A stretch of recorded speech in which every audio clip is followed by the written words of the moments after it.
అండి, అందరికీ నమస్కారం. Welcome to my channel.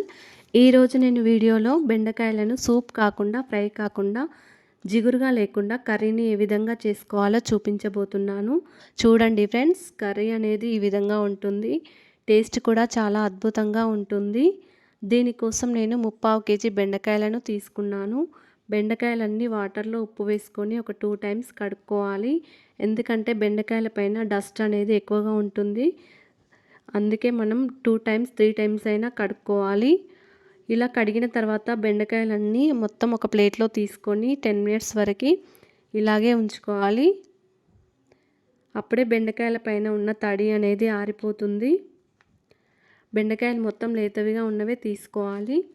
Curry కోసం నేను 15 పచ్చిమిర్చి, ఒక మీడియం సైజ్ ఆనియన్, కొంచెం కొత్తిమీర తీసుకున్నాను.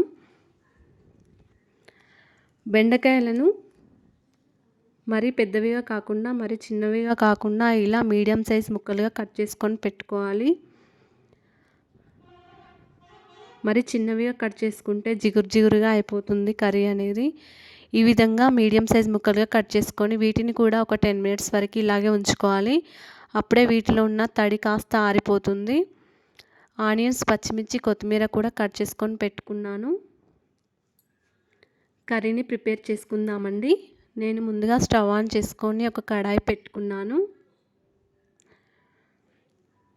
కడాయి హీట్ అయ్యాక 2 టేబుల్ స్పూన్ల ఆయిల్ వేసుకున్నాను. బెండకాయల పైన తడి అనేది అసలే ఉండద్దండి. అప్పుడే కర్రీ అనేది కరెక్ట్గా కుదురుతుంది. కడాయిలో ఆయిల్ వేసుకుంటున్నాను. 2 టేబుల్ స్పూన్ల ఆయిల్ వేసుకున్నాక ఆయిల్ హీట్ అవ్వాలండి. ఆయిల్ వేడయ్యాక 1 టీ స్పూన్ జీలకర్ర, 1 టీ స్పూన్ ఆవాలు వేసుకుంటున్నాను. జీలకర్ర, ఆవాలు అనేది కొంచెం వేగాలండి. చూడండి ఫ్రెండ్స్, ఈ విధంగా వేగాలి. తర్వాత 1 టీ స్పూన్ శనగపప్పు,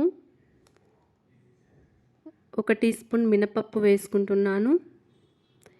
ఇవి వేయడం వల్ల పోపు అనేది చాలా టేస్టీగా ఉంటుంది. మనం కర్రీ అనేది తినేటప్పుడు మనం పంటి కింద తగిలి చాలా టేస్టీగా అనిపిస్తుంది శనగపప్పు, మినపప్పు అనేది. ఇవి వేగాక పచ్చిమిర్చి వేసుకుంటున్నాను. పచ్చిమిర్చి కొంచెం వేగాలండి.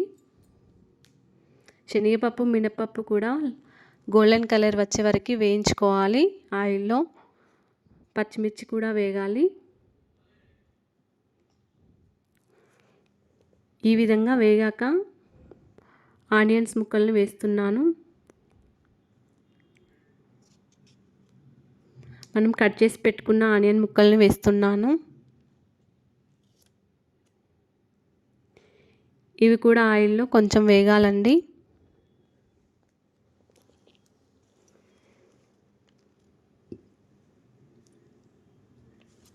ఇవి కొంచెం ఫ్రై అవ్వాలి.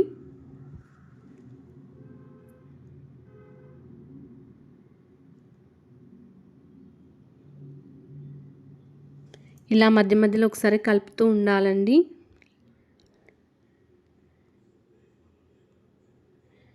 ఇలా ఫ్రై అయ్యాక ఒక టీ స్పూన్ అల్లం వెల్లుల్లి పేస్ట్ వేసుకోవాలి.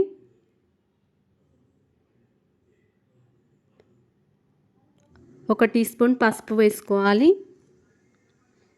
వేసుకున్న తర్వాత ఒకసారి కలుపుకోవాలి. అల్లం కొంచెం పచ్చివాసన పోయే వరకు ఇలా కలుపుతూ ఉండాలి. నూనెలో ఫ్రై చేసుకోవాలి.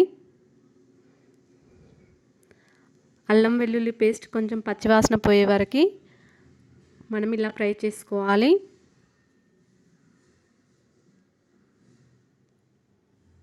తర్వాత వీటిలో మనం కట్ చేసుకొని పెట్టుకున్న బెండకాయ ముక్కల్ని వేసుకోవాలి.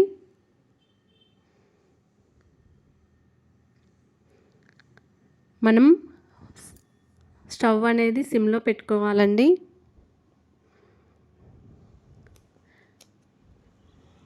సిమ్లో ఉంచుకొని ఈ కర్రీ అనేది ప్రిపేర్ చేసుకోవాలి. కట్ చేసుకొని పెట్టుకున్న బెండకాయ ముక్కలన్నీ కడాయిలో వేసుకోవాలి.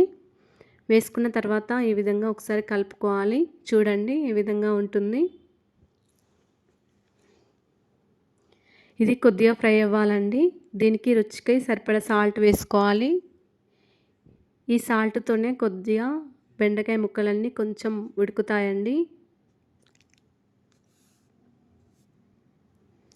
మళ్ళీ ఒకసారి వీటిని కలుపుకోవాలి.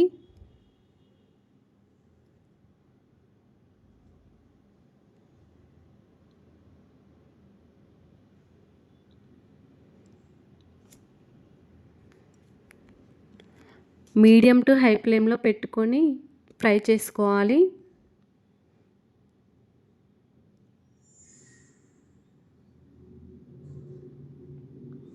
బెండకాయ ముక్కలన్నీ కొద్దిగా ఉడికే వరకు ఇలాగే కలుపుతూ ఉండాలండి. కొద్దిసేపు ఇలా మూత పెట్టుకొని ఒక 10 మినిట్స్ వరకు ఇలా మూత పెట్టుకొని ఉంచుకోవాలి. చూడండి ఫ్రెండ్స్, కొంచెం బెండకాయ ముక్కలు కొద్దిగా ఉడికాయి. మళ్ళీ ఒకసారి వీటిని ఇలాగే కలుపుకుంటూ ఉండాలి. మధ్య మధ్యలో ఇలాగే కలుపుతూ ఉండాలి.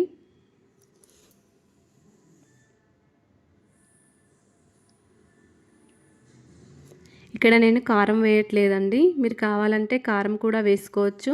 పచ్చిమిర్చి ఎక్కువ తీసుకున్నాను కాబట్టి కారం వేయట్లేదు. మీరు కారమైనా వేసుకోవచ్చు. చూడండి ఫ్రెండ్స్, కర్రీ అనేది ప్రిపేర్ అయింది. టేస్ట్ కూడా చాలా అద్భుతంగా ఉంటుందండి. అసలే జిగురుగా ఉండదు. మీకు కూడా నచ్చినట్లయితే మీరు కూడా ఒకసారి ఇలా ట్రై చేసి చూడండి. ఇది రైస్లోకి చాలా బాగుంటుందండి. థ్యాంక్ యూ ఫ్రెండ్స్, ధన్యవాదములు.